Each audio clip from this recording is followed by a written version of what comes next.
When you look around yourself, what do you see? Are you on the train with headphones in, seeing the multitudes of people traveling from A to B? Is the car empty? Is it packed? Or are you in your bedroom trying to rest, or doing chores, cleaning up around the house, folding laundry? Are you on a jog? At the library? Stuck in traffic? Now, what about the things you don't see? I'm Jack Crowell, and this is Station J. Every episode, we explore an abstract topic with a collection of different voices and personalities. We don't seek to define these intangible aspects of life, rather, play around with them. Today, we're taking a look at expectations. What's expected of us? Is it good or bad to have a lot of expectations? Do you expect a lot from the world around you? Stick around and maybe you'll find an answer to the age-old question, what did you expect? This is Station J.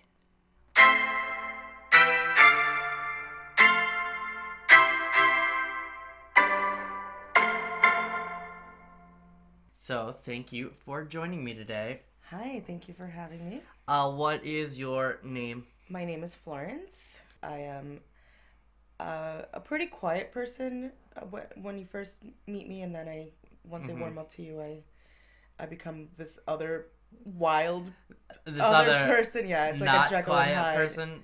like a Jekyll and Hyde Oh, situation. lovely Jekyll and Hyde. Yeah, Yeah. but instead of like a magic potion, it's like tequila. It's just or a whiskey or something. Yes, something classy. Yeah. Well, so where I told you we're talking about expectation today.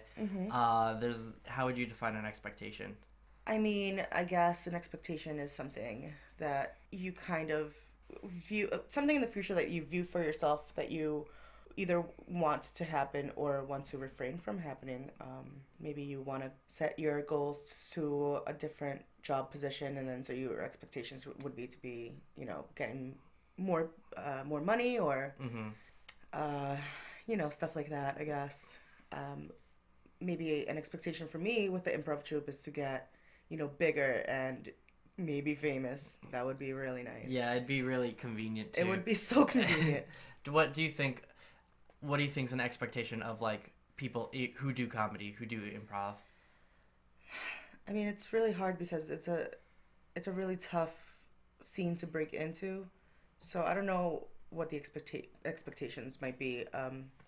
Just maybe to never run out of things to say. That's something that I'm scared of. I hopefully I'll never, Well, it'll never get stale.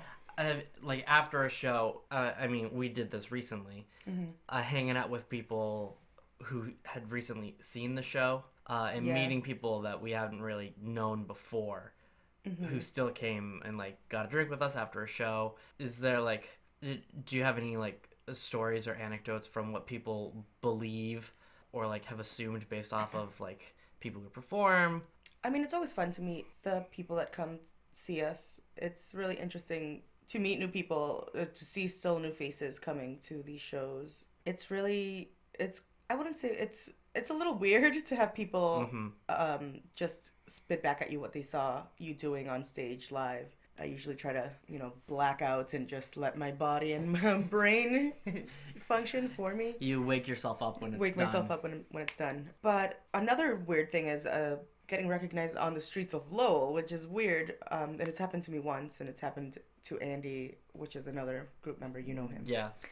And I think it's happened to all of us at least one time. And that's really weird because it's such a small thing that we're doing, but I guess you wouldn't anticipate right.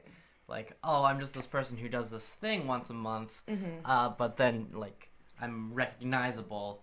Yeah. I'm prominent in this microscopic circle. Right. And you wouldn't always expect, like, it to show up in places like on the street. It's pretty wild. It's weird. There's, like, an improv mode, and then there's a rest of my life mode. Exactly.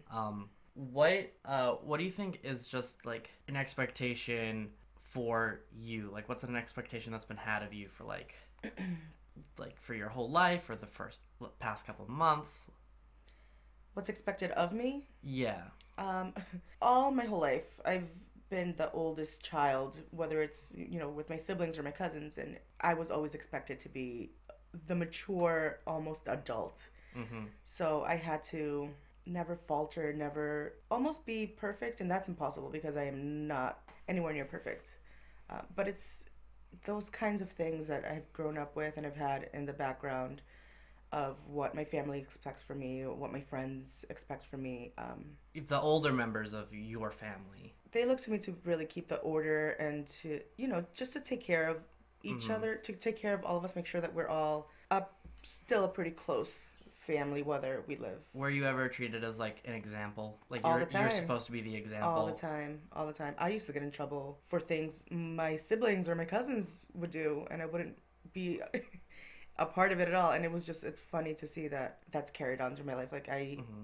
feel like I'm kind of maybe the voice of still some members of my family or, I don't know, friends who are particularly shy, maybe, and I have to maybe Mm-hmm. speak up when things need to be done. What would you say you expect in a friend?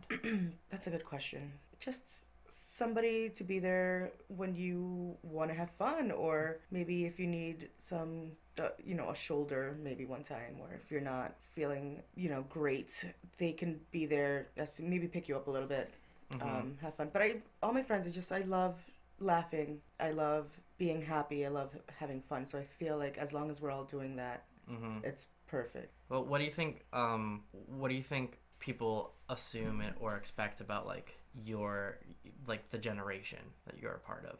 Ugh. Wow. Things like expected to have a job, to work for so Well, long, to yeah. raise a family, stuff like that. Like in your experience. I guess it's changing because the expectations that to have a family, to get married, to own a house, I think those are kind of fading because Mm-hmm. some of them aren't attainable. Buying houses in this market in this time is not, it's not possible. Even renting is getting to be really difficult. You So, have like friend families that like six people rent a house together. yeah, it's nuts. I mean, hopefully that'll change, but I see a lot more people my age opting out of being parents and marriage.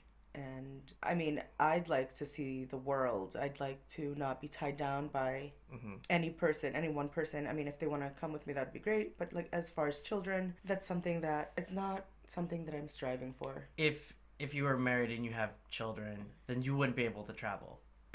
Like I that's mean, in a perfect world, I'd have all the money and then we could all you'd go be able to together. do whatever you want. Right, but that's not the only reason. Well, what do you think is like what do you think's expected of people like in marriages? Just the daily grind of being, waking up, going to work, being loyal, being open to communications, raising your kids well. The boring things that were expected of adults my age 20 years ago.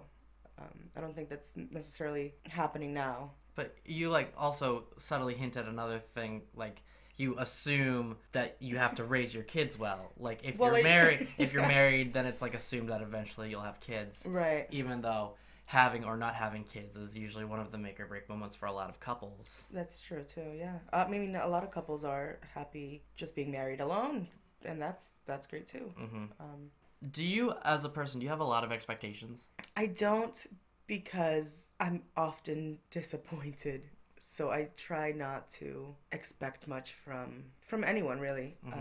I just like to also let people live their own life, and I don't really want to place any. I feel like expectations are kind of heavy, so I don't place any expectations on anyone. My family, friends. It doesn't. I'm not one of those people that expects certain things from certain people. Hmm. I just let them if they just let them come naturally. So you are a college graduate. Yeah. What's your degree in?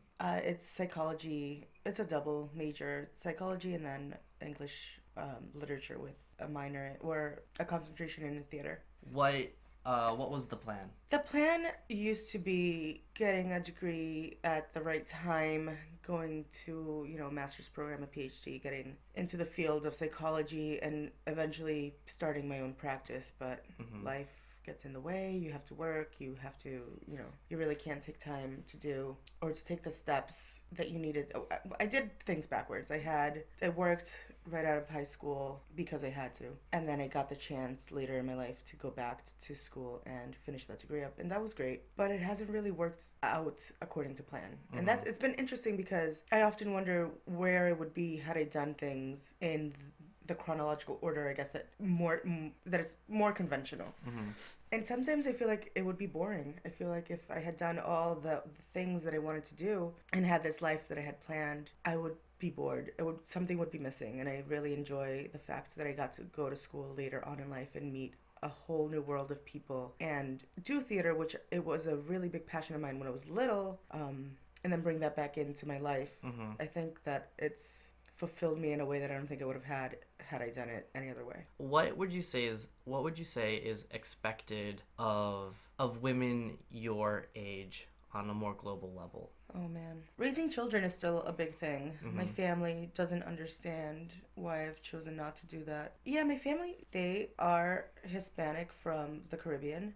So it's people are set back in time more there. They're more old school. So when they look at me and they see that I'm single, that I don't have a boyfriend even, or that I say that I don't want kids. It's just shocking. They don't understand. They look at me like there's something wrong with me, which is fine because they know, they've grown up in a different time. They've done the whole marriage and the whole kid thing, and they've stayed with their husbands The kid even thing. the kid thing, and they stayed with their husbands even when they didn't want to. Maybe they wanted to get a divorce, but they couldn't because that's not what you did. Well, that's interesting because you say they, Yeah. and you're talking about your whole family, but you're pretty much only referring To the women. to the women because No, you say they're the husbands. Yeah, no, the guys, the men in my culture and my family, they're just overvalued. So men can do no wrong. They're always, they're the patriarch. They're the thing in the family that holds it all together, and the strong, and the greatest part of a family is the man, which I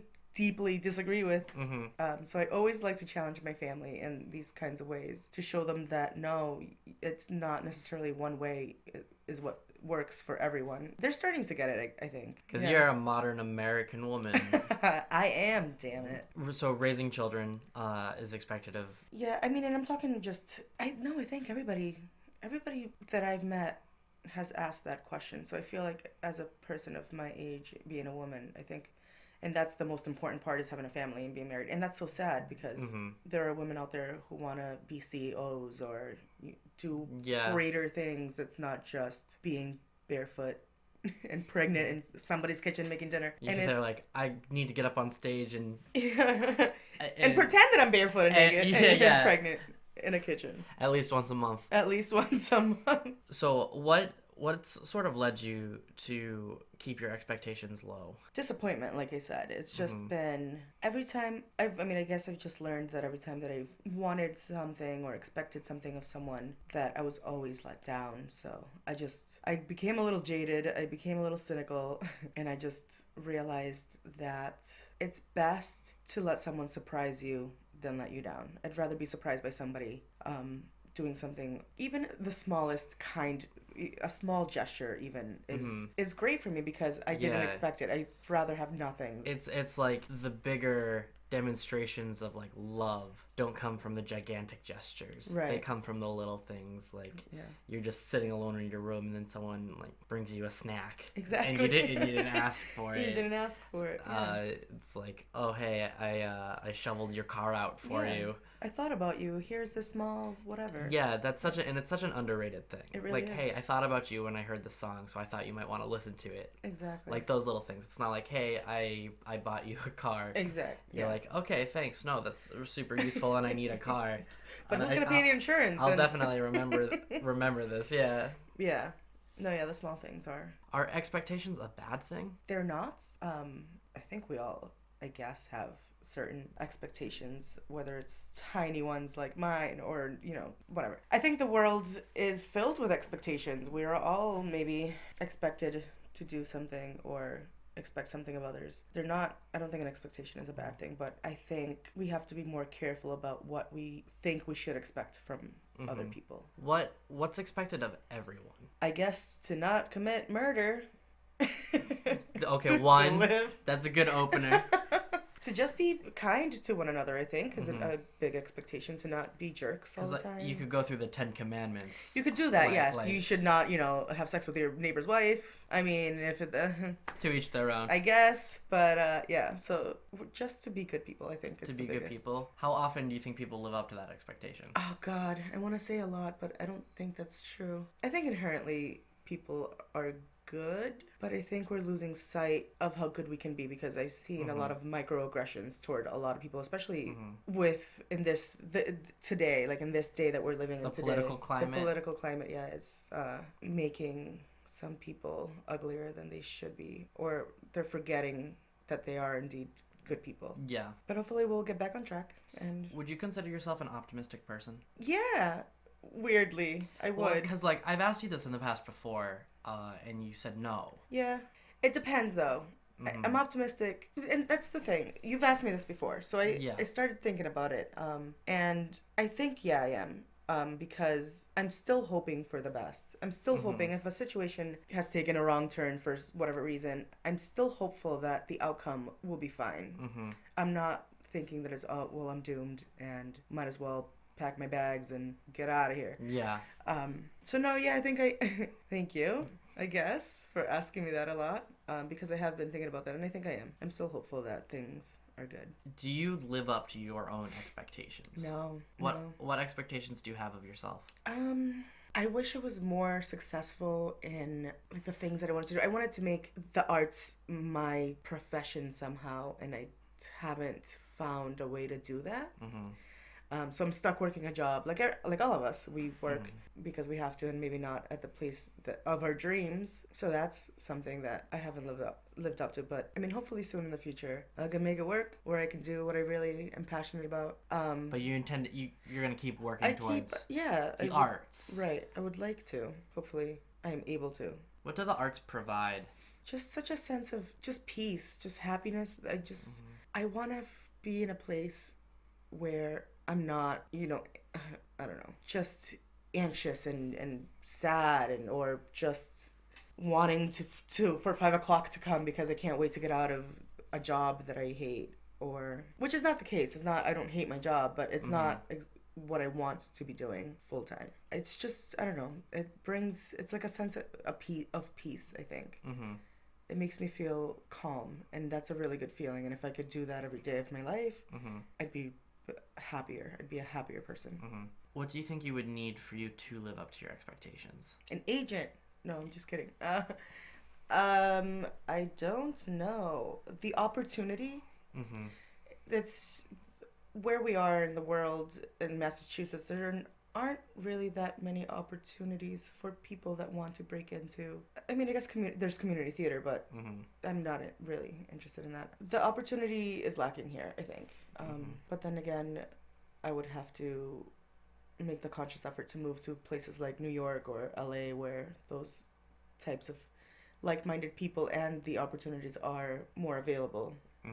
But it's also, and that's scary too. It's a big gamble. That's a big, huge gamble. So maybe I think right now I'm content of making our own art, putting up, our own shows, doing our own thing for now. Hopefully we can grow and we can make this part of the world more accessible for people who want to get into the arts. Maybe we can facilitate that to whoever is interested, and maybe we can make something ourselves happen, which would be amazing. That would be awesome. If we could get our own space at a theater, start doing workshops and classes and just working with new playwrights. Have theater that makes theater. Exactly, right. That would be a dream. That's the dream. The way to go. Yeah. Well, that's all I have. Thanks for having me. Thank you for coming.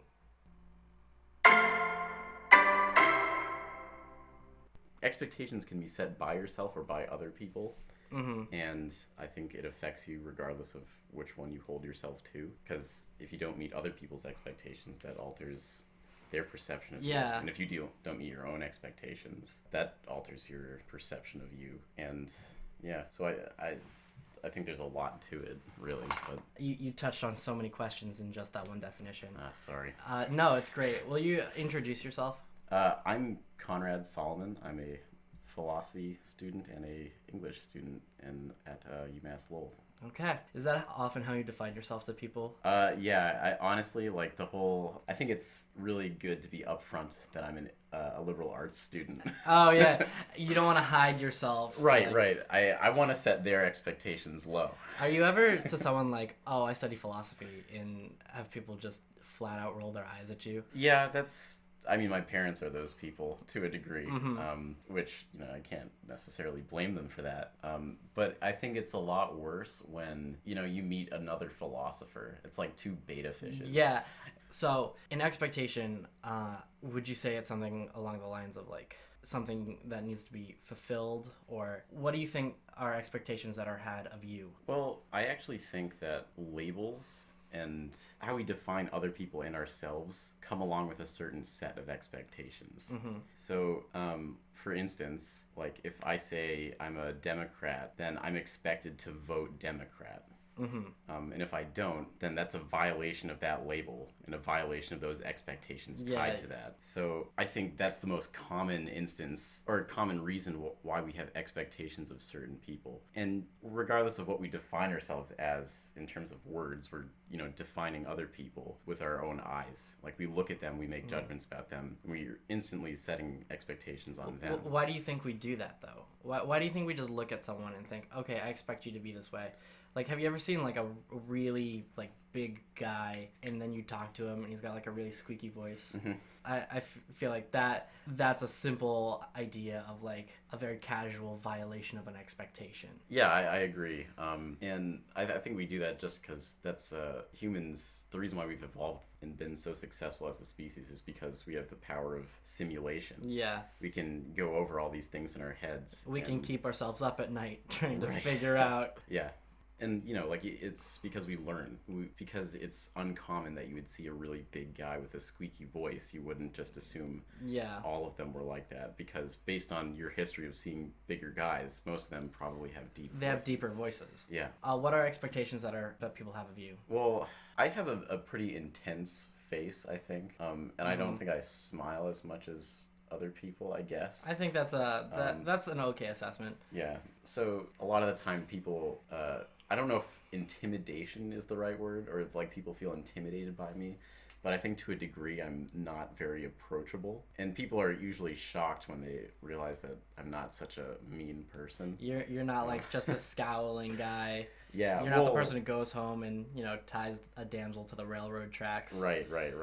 I inherited my my face from my father, like the resting, face where it's just like... You look like you'd rather be doing literally anything else at all times of the day. Yeah, and it just doesn't match what I'm actually thinking or feeling. Mm-hmm. And my thinking face is what really confuses people. Because when I'm thinking really hard about something, when I'm thinking hard, it looks like I'm having a real hard time just being in the room. And if someone says something and it makes me think, sometimes it looks like I'm just saying, oh, this person's a total idiot. Yeah, this person when I'm actually is just wasting like my time. squinting my eyes and rubbing my head thinking about what they're saying. I used to have professors that like after I took the class they had become friends, and they would tell me that I was somewhat daunting to have as a student because I would sit there with like no expression on my face regardless of what we were learning that day. And sometimes I'd like lean over to a friend and I'd whisper something and they would chuckle or something, and then all of a sudden it would unsettle my professors that I would be doing this. But like I am not even conscious of it. When I'm in a classroom, I'm having fun because I enjoy learning, but I'm not there to sort of express myself as someone who's like having a blast learning in this environment. Right. What would you say on the macro level, you as a person, as like a contributor to society, what's expected of you? Maybe it's not expectations of me, but lack of expectations of me. Mm-hmm. Like, I think with certain ethnicities, people sort of judge them and have expectations of them that are completely unfair. Mm-hmm. So I, as a white male, don't have a whole lot of stigma against me in that way. So I don't have to worry about people. I don't have to worry about walking in a parking lot at night and someone being afraid of me or something like that. I think there's a lack of expectation there. And I guess oppositely, there's an expectation of me to be successful in some way. Yeah. The idea of having to be successful, where do you think that comes from? Like, where do you think that gets ingrained? Societally, or... We'll start societally.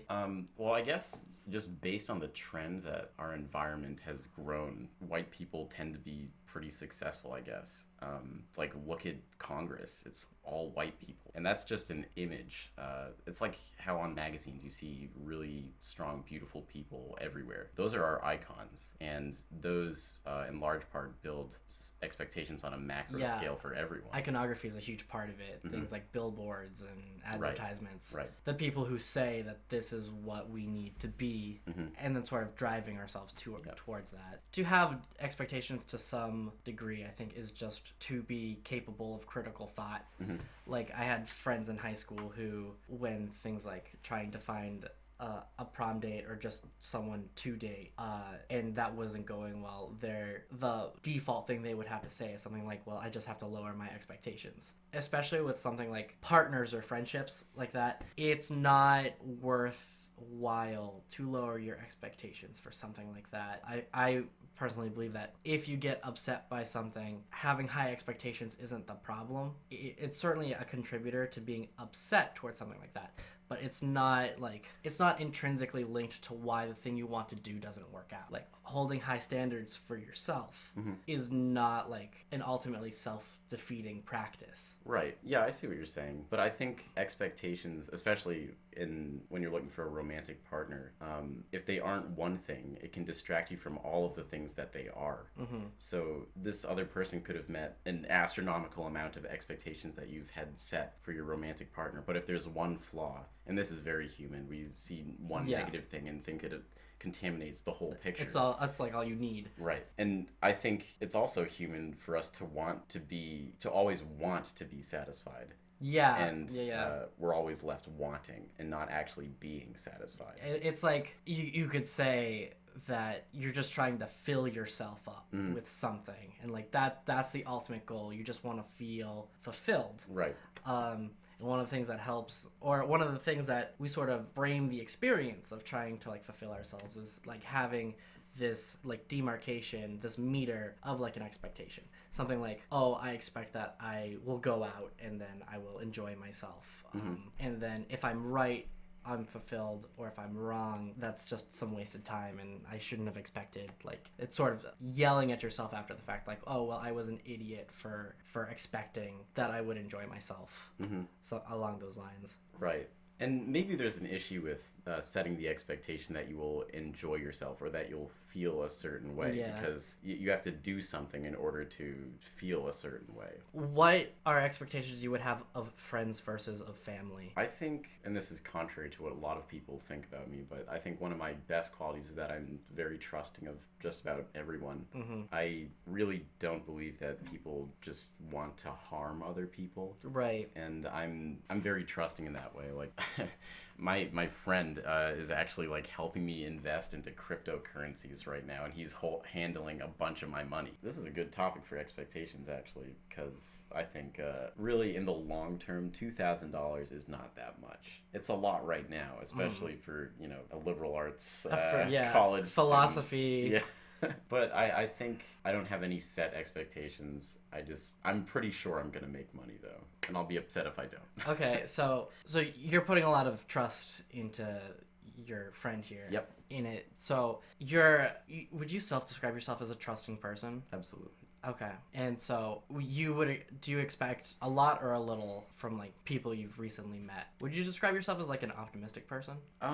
Yeah, I would. But I don't think I expect a lot from other people. I expect that everyone wants to connect with everyone else in some way. And if they don't want to connect and don't want to even try to be friendly in some way, and maybe they can't try, and that's a problem I've struggled with sometimes with shyness or whatever the problem is. But if they genuinely just don't want that and they want to, then we're going towards a more malicious idea of what human nature is. And I just don't think in the area that I've lived, in my environment, I've experienced anyone like that actually in my life. I feel like there's with friends that I have now, there's the belief that there's an inherent malice into being human, which I don't agree with.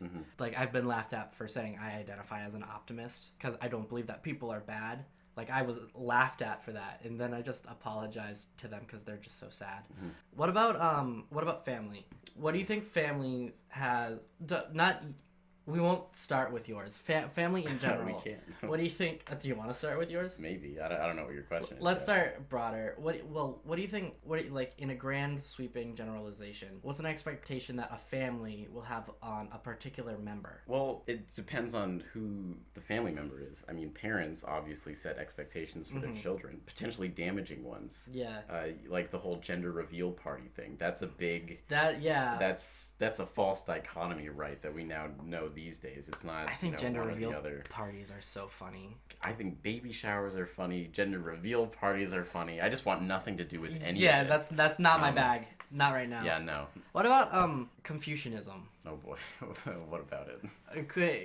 So if I was to ballpark it, like a major premise of Confucianism is that everyone has their place, everyone has their role to fulfill, and I feel like something like they have Confucianism is a practice of austere expectations, and the family falls into like a similar box where it's like you have the father, the mother, the elders, the children, and there's a hierarchy about it. of things. It's like the natural order. The quote unquote natural order. It's like religious communism, really. Like it's this casteist religion where everyone has their place in it, and it functions to serve the whole spectrum of things.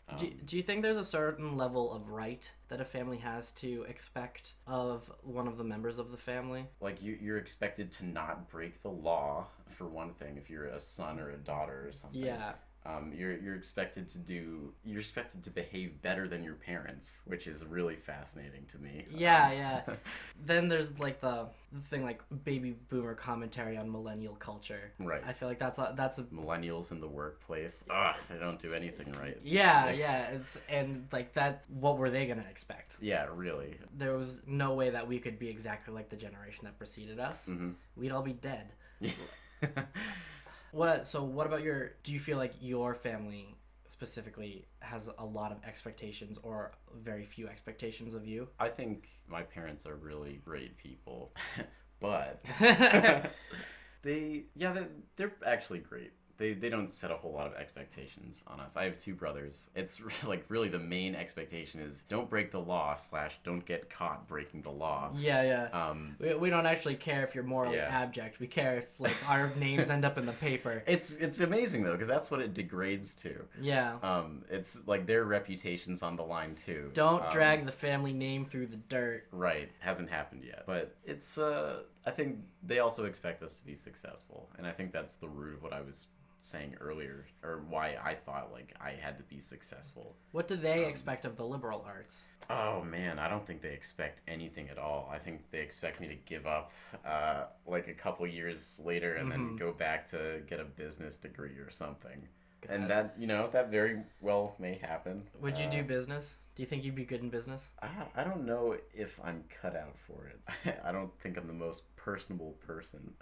Too intimidating. Yeah, I think the only thing I really have going for me is that I'm a good listener. And I think actually that's a quality that people, especially at this point in their lives, discover that they really value. Yeah. People love to talk. They love to talk about things that they know, and that ends up being people like to talk about themselves. Because, like, what else do people really know? Right. Read books, guys.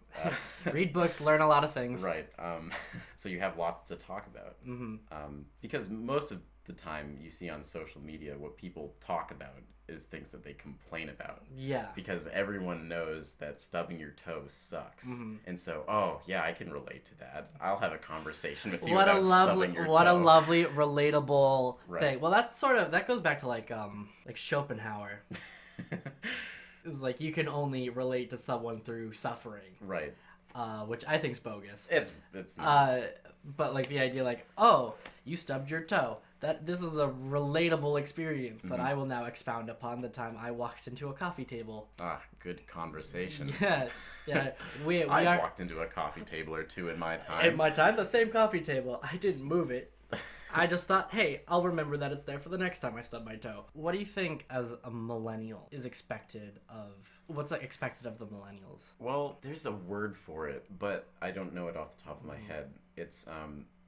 this paranoia that the future generation is going to fail.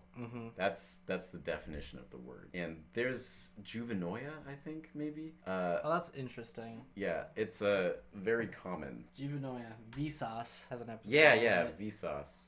I think that's probably where I heard it. Juvenoia is an exaggerated fear of the effects of social change on youth. Yeah. So like, actually, that's probably why conservatives have their sway and progressives have theirs. There's this great Douglas Adams quote that it's along the lines of, anything invented after you turn 35 is against the natural way of things.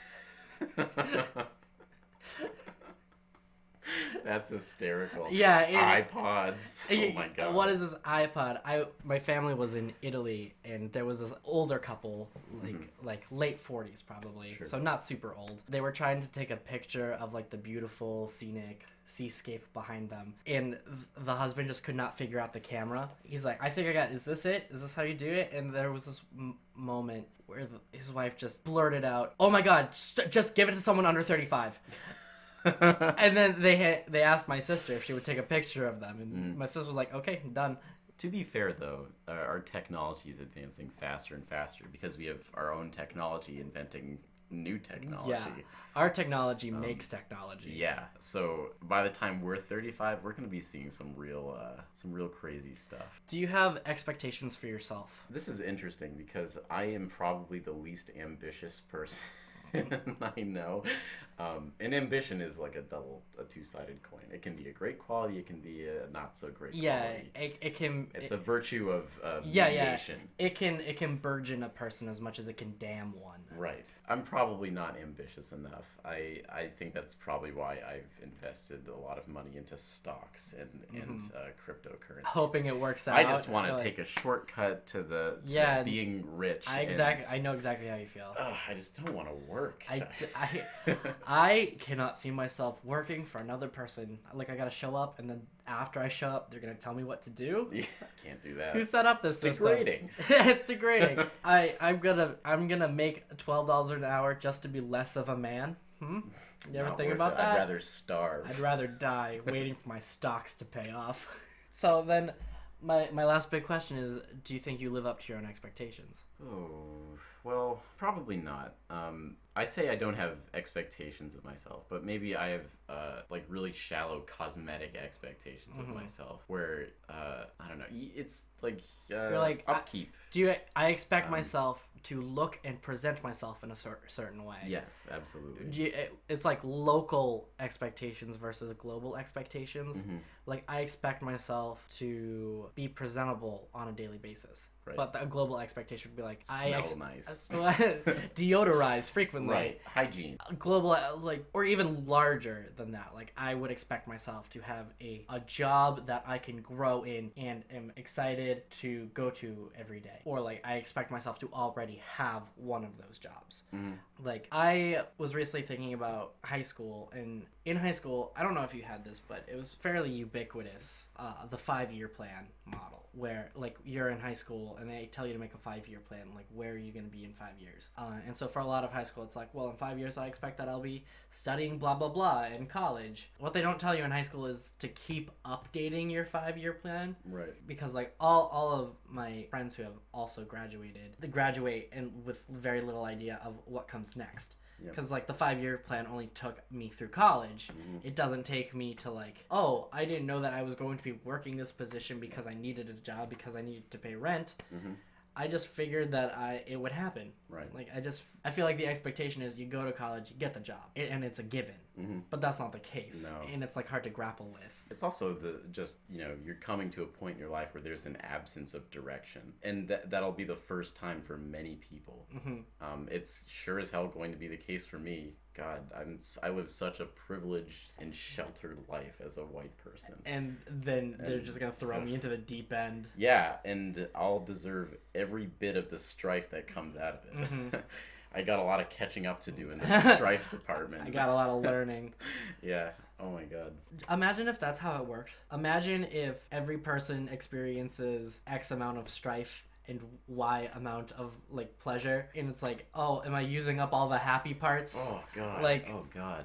That's a horrible, horrible thought for me. It'd be like us, like you have a slider, and you're like, Oh, got some catching up to do. Yeah, I you're gotta like, meet that quota. oh god, I gotta get back to the Strife Factory. Yeah, that's where hedonism really doesn't pay off. Yeah, right? no, you get Dorian Gray. Mm-hmm. Well, so those I'm pretty sure are all of my questions for great. expectation, which is good because we've been here for 40 minutes. That was a fast 40 minutes. Well, thank you for joining me. Thank you for having me.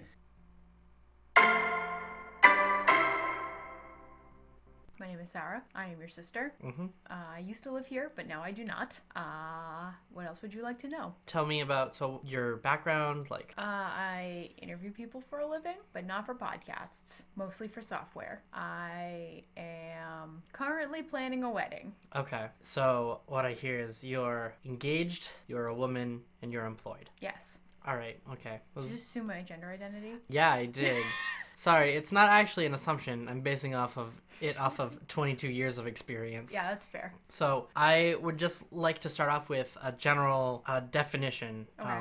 from you. I would like to know what you think an expectation is. An expectation is when you want or assume for something to happen or something to be. That's it. The end. The end. Okay. What's expected of you? Oh man, it depends on who you ask. There are Give me an average. an average Yeah. 24. 24. People expect 24 of me. Yep. Is that 24 years of age? Yep. That's probably where it came from. So That is the average amount of time I've had expectations. let's pick this apart. So Yeah. what do you think your friends, your chosen relationships, what do those people expect of you? I don't think much. I think they just expect to see me every couple months and for the experience to be pleasant. And for your family? Yeah. I don't really know what the expectations are. I expect that, I mean, it was easy when I was growing up because they expected me to get good enough grades and to get into college and to get a job, and now that I have done all of those things, it's kind of, I don't know, I think they expect me to follow through on the stuff that I said I was going to do, but I can't say specifically what they expect of me. Okay. Do you think it's easier for a kid to have a grasp on what their expectations are versus an adult? Yeah, I think when you're a kid, you are in a not system, but like when you are a kid, like everything's kind of laid out for you. There's like a very narrow set of paths that you can take based on school and like what your parents want for you, and kids kind of can only imagine the things that are right in front of them, and it's, I think, largely up to like teachers and parents to teach and to show kids what they can do and what it means, and like to have agency to like find out new things. I think when you're an adult, especially when you graduate from college, that is way more difficult because it's hard to know what expectations are, because you're basically like, you don't have grades anymore. It's hard to be able to kind of have a metric for what is expected of you necessarily, and Especially with other people. yeah, definitely. And I think that, you know, when I graduated from college, actually not even when I graduated, probably a little bit more recently, for my closest friends and like a lot of my close friendships, I was like, all right, like, how do we define this relationship now that we don't see each other 3 times a week in class? And it was like, how do we navigate what it means to set expectations and to live a life where the infrastructure is a little bit different? Like, where I don't go to Starbucks on campus 4 days of the week when I'm in class to see and hang out with people. Like, how do you maintain those relationships when like the whole environment has changed? I think expectations change based on context. Okay. After you graduated, what was your headspace? I was in the middle of an identity crisis. Literally everyone that I've talked to that graduated college recently has gone through this, like, who am I now that I don't have this thing? Graduation isn't so much in this liberating experience Oh God, no. that I think it's supposed to be, or it's supposed to be looked upon as such. So what does society expect of you? I think society expects me to produce babies and pay taxes and contribute to capitalism on a broad level. Yeah. What would society expect of like a woman of your like position? Yeah, I mean, I don't really know how to answer that question. It's a tall ask, because I know what society generally expects of women, but it's, beyond that. Like, I don't think, besides by like employers and being able to, it's hard to answer that. I'm not really sure. Do you, Sarah, do you have a lot of expectations? Are you a person who expects a lot? Yes and no. Would you be able to elaborate? Yeah, I mean, I think I expect a lot of myself, but I try not to expect a ton from my life or from other people in it, just because it's easier. If I'm trying to make an assessment of what my expectations are, I probably at any given time have like 2 or 3 different expectations in my head of things that could happen, right? If I am meeting a friend for coffee or something, right? And I know a lot about this friend. I know that this friend perhaps maybe has a history of failing at the last minute or not even showing up. Like, I know, like, I obviously expect to hang out with them, but I also would not be surprised and would half expect them to break plans at the last second. So it's like, I try to keep my expectations twofold so that way I'm like not surprised, and also like moving through my life is a lot easier because I can expect and plan for both scenarios, so I can just, it's a little bit, I don't know if efficient's the right word, but it definitely makes it easier. So where do you stand on like having low expectations versus having high expectations? Probably right in the middle. Right in the middle? What are commonalities between people who hold low expectations? I am not really sure. I think people who have low expectations are probably, well, it depends, right? Like, I think having low expectations could make you an optimist or a pessimist. And what I mean by that is when, like, I would consider myself an optimist. And, if I'm being optimistic and someone kind of comes in low as far as my expectations and they just kind of like they don't even meet my expectations, then it doesn't bother me as much because I'm just like, oh, well, it probably was X or Y reason or whatever, and kind of like let them off the hook. Or if my expectations aren't met, I just kind of like readjust kind of in real time. But I think that you can also be a pessimist and have unrealistic expectations or be cynical, and so your expectations are low because it's coming from a place of like cynicism or being damaged or I don't know. And so it's like, oh, well, they're probably not going to show up anyways because of whatever. There are moments in the past where I've told people that I was an optimist and then I'd be laughed at, and then I would feel bad for them to their face. Like, I would say, I feel so bad for you that you've been so wronged in your life to become so cynical. Yeah, and it's easier to operate because when you're more of an optimist, like, more rolls off. Yeah. And it's for the same reason why I have multiple expectations at any given time. Like, when I'm disappointed, I try not to hold on to it for a long period of time. And it's one of those things where, like, okay, disappointed, but I'm gonna move on. It's just like my course is altered a little bit and I'm just gonna continue going forward. Whereas, if you're a pessimist and your expectations aren't met, then that really gnaws sometimes. There's, like, I remember the famous sort of adage in favor of pessimism, which is like, if I'm wrong, I'm pleasantly surprised, but if I'm right, I have the pleasure of still being right. Yeah. And I think that's a defeatist sort of attitude. Oh yeah, it's so lazy. Yeah, like, it's kind of sad. Like, in the end, you do you. Yeah. But I think going in with the potential of it, with the air of positivity. Not crazy, but like what I dislike about that adage is that it removes your own agency from the situation. Like, I am of the mindset that if you realize that you are a lot of times the one standing in your way to do the things that you want to do, if you're a pessimist, you're like, oh yeah, pleasantly surprised, but like, I got to not, and things go wrong, then it's like, oh, I got to be right. But never in there is it like, did I take the reins and decided like this is what I wanted to do? Like, I'm incredibly persistent, like, personally, and I have a lot of patience. And what's nice about being an optimist and having patience and having persistence is that, like, most of the time, if it's not right away, I can make the thing that I want to have happen. And it's like the opposite of that. So rather than like sitting and watching something go wrong, I can continue to try and make things go right. And that has worked out for me in the span of my life. That has helped me way more than it's hurt me. What do you expect of people you just meet, like strangers virtually? Honestly, not much. I mean, I know what I would like. I would like respect and like decency in conversing.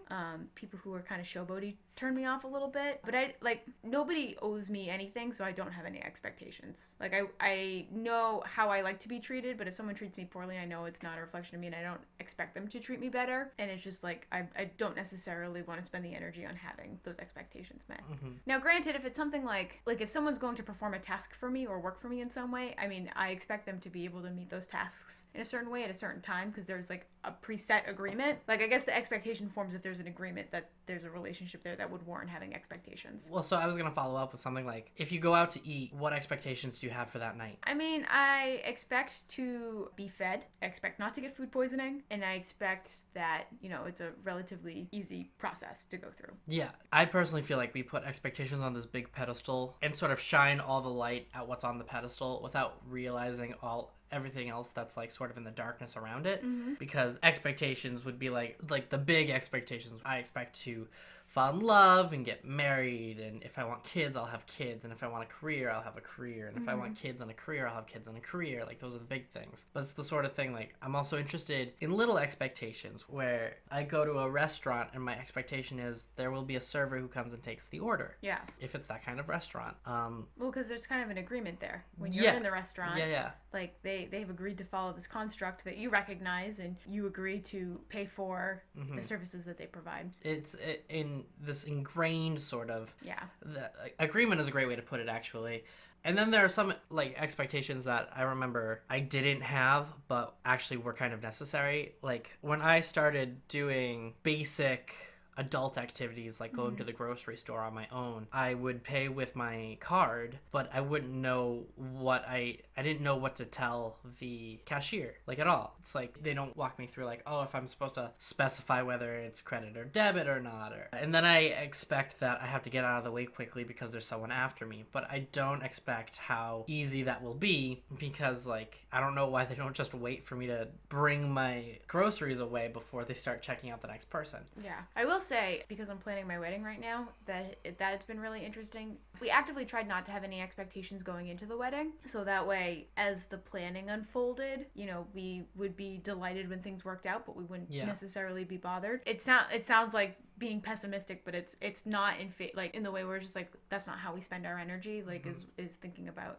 we don't have an end vision in mind. And it's funny because now, as I go through the process and I have a little bit of like more taste and I have more of an opinion on what I would like to be there, not necessarily like I would be heartbroken if it didn't work out, but I'm starting to realize now, like, to get the things that would be ideal requires quite a bit more work or quite a bit more money. And so it's kind of like one of those choose two, where it's like you can have everything the way that you want, you can have it easy to coordinate, and you can have it, you know, affordable, and you can only choose two of those 3 points. So if it's like easy to coordinate and exactly what you want, it's going to be expensive. It's going to be what you want but affordable, it's going to be hard to coordinate. If it's going to be easy to coordinate and affordable, it's not going to meet those expectations like you were saying before. And I was realizing that actually today before I came over, when I was like making a list of, okay, if we want to have our wedding here, what does that mean for all of the other things that rely on that one thing? And it just means that I have a lot of work ahead of me. Yeah.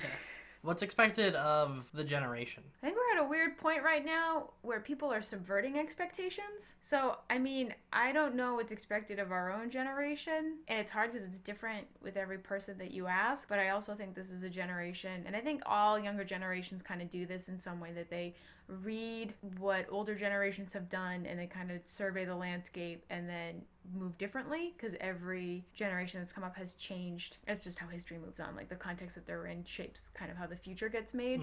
And I think that definitely not. I think what is expected, at least what I expect to happen, is that expectations are subverted. I have a hypothesis that, like, you know how when you talk to someone who's like significantly older, like in their 80s or 90s, and they're just so different from how younger people are. Like Doris, for example, is a great example. I imagine that, like, the reason why that is because, like, the context has shifted so dramatically, but the personality has stayed largely the same, so it almost doesn't fit in like the natural, I don't mean to say natural, so it paradigm, like a person, when your personality has formed within a certain context and then the context changes a lot of like people's personalities don't seem to line up, or they seem I think that's where like political incorrectness starts to show up, where it's like, oh, well, you can't say that anymore, and it's like, oh, what's the big deal? Because back then it wasn't a big deal because, like, we didn't either have a language for it, or that, you know, it was part of the fabric of what's happening. And now I remember being in school too, where it's like, well, don't be relying on calculators because you're not just going to have one all the time when you're out. And it's like, yeah, we do. We totally do. It's on our cell phone. That extends into so many things. Like, we also have compasses with us wherever we go now. We have a computer in our pocket that's able to do so many things.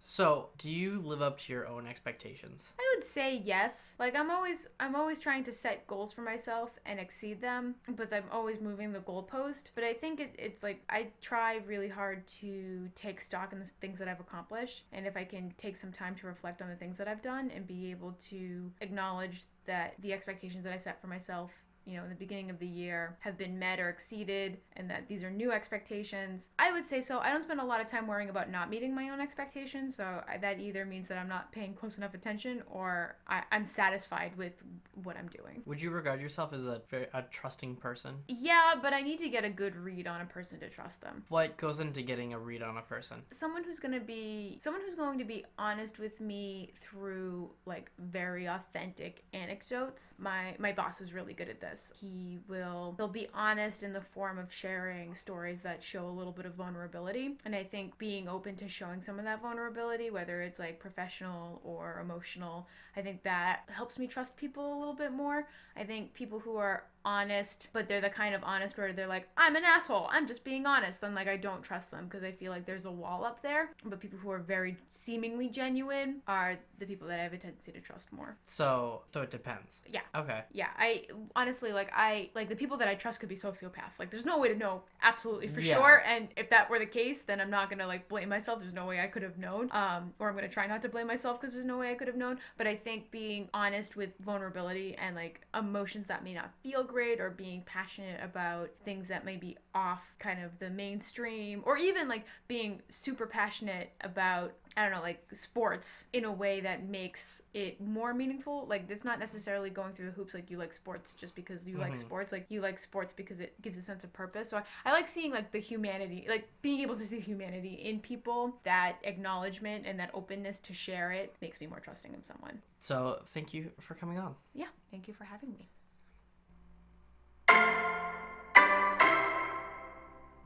That's it for today.